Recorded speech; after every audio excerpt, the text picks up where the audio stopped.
Everybody, this is Chandler from the Platinum Bros. Today I'm going to be showing you how to get the beginning of the end trophy in Call of Duty Black Ops 3 Zombies. So the first thing you're going to want to do is at the start of round 2, go ahead and turn into the monster and break that box, and you're going to want to zap this electric thing. I'm also going to turn on the power to the stamina up and the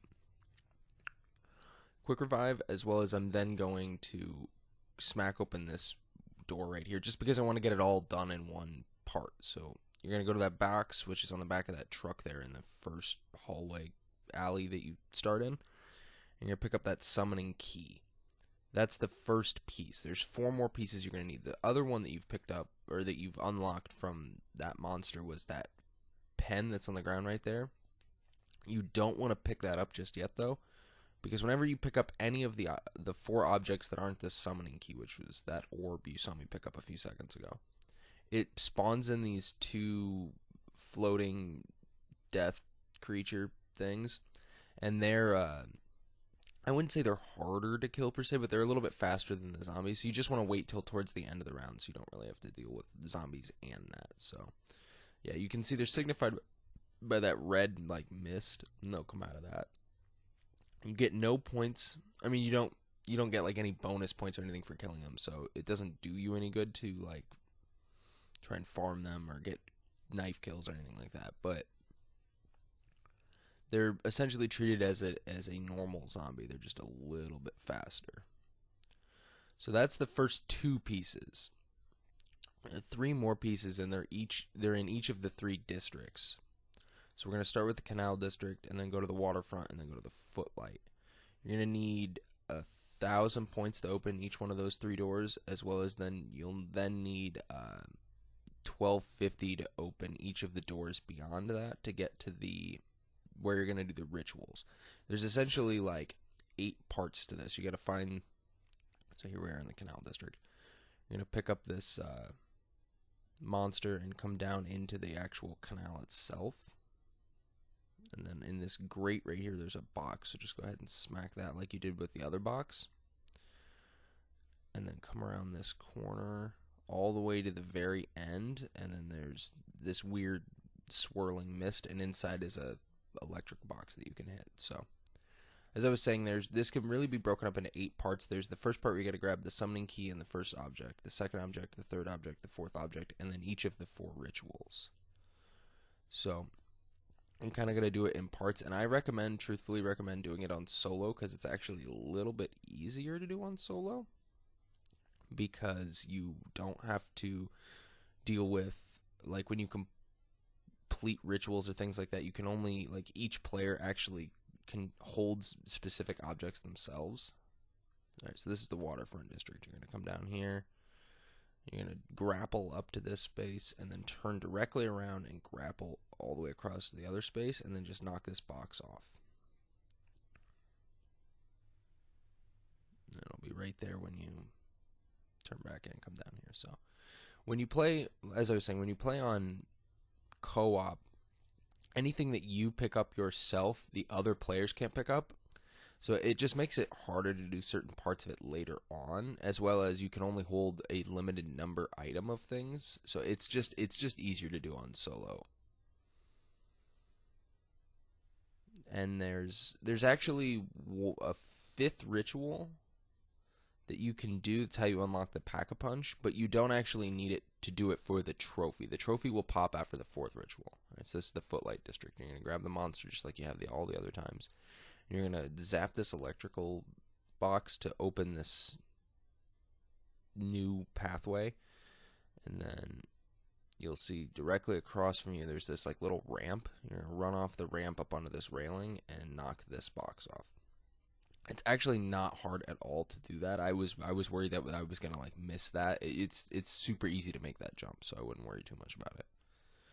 Okay, so that's the last of the ritual objects. So the next thing we're going to do is start the actual rituals themselves. The first one is located right in the room you start in on Easy Street. The only thing you need to do is have the first door open, because you're going to walk out here after turning into the monster, and then turn all the way around, and up on this fire escape there's going to be a grapple. So you're going to grapple up here, and you're going to be in this new room where the actual ritual is going to take place. But you need to go out the back door and across this like terrace to get to this electrical box, which will open the gate that is behind where you started. So you'll see, like, that's right where you started. You go up this gate.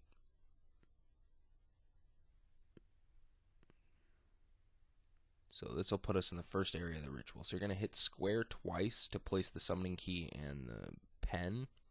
And then essentially, you're going to want to just run around in a circle to avoid those like wraith monster things, because they will disappear as soon as the ritual is over. So there's no sense in trying to kill them.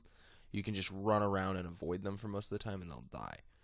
So when it's done, you'll see the that guy explodes, and then there's this weird looking slug thing. So you pick that up, and then we're going to go over to the Canal District. So this one, you need to open the second Canal District door, which I've already done, and turn into the monster on the other side. And then there'll be another place you can grapple up into this building. And then you're going to come down a flight of stairs, and then one more flight of stairs, and zap this electrical box, which will, just like the other ones, it'll activate a staircase for you.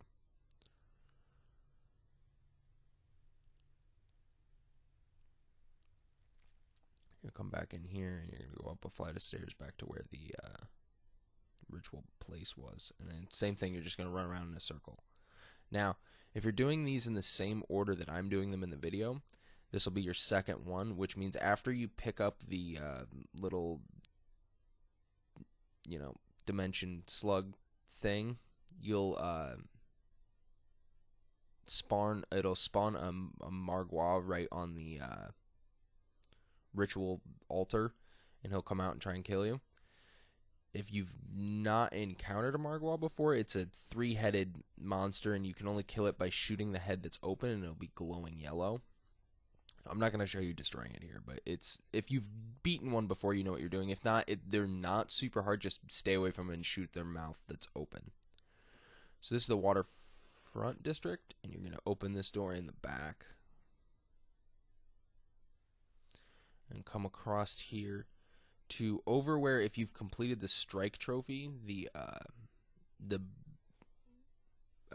place where you build the shield is back there. So you're going to pick up that monster and come down here and smack that door open, which will lead you to the gym. So you're going to come in here, and same thing, you're just going to activate a ritual. This one can be kind of tricky because there's this space can get you killed if you're not careful, if you walk into the wrong area. Like down here, if you come down here and you have trouble getting back out, I get really, really lucky there and I'm able to make it back out, but it's very easy to get trapped in that room. So I recommend not going in there at all, if at all possible.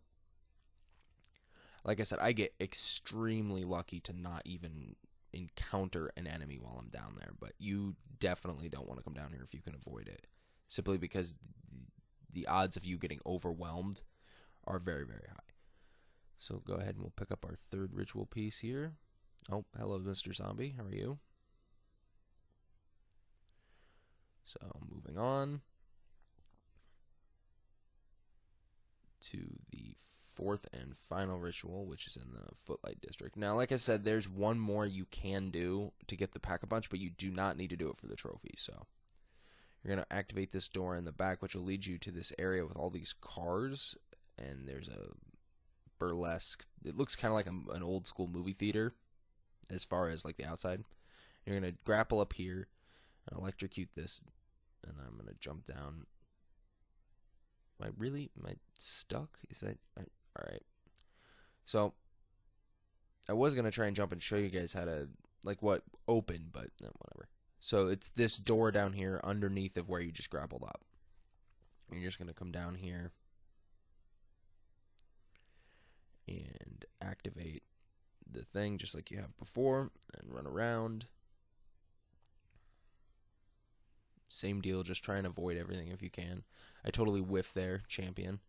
And then I like to run up on the stage because it just gives me an extra couple of feet of room to run around without getting hit by things. I find that if you don't run up on the stage, if you run around the stage, you're more likely to get caught by the wraiths or the zombies or whatever. So I like to use the stage. It doesn't hurt you or anything, so you can go ahead and run around it. And then just like before, if you've been doing these in the same order that I'm doing them in, you will encounter a Margwa after this one. So you can kind of hear it, like, I've got the sound turned off, but you could hear it spawning behind me as I'm running out here. I like running around the cars. I find that the easiest place to go to avoid them, but that's all you need to do.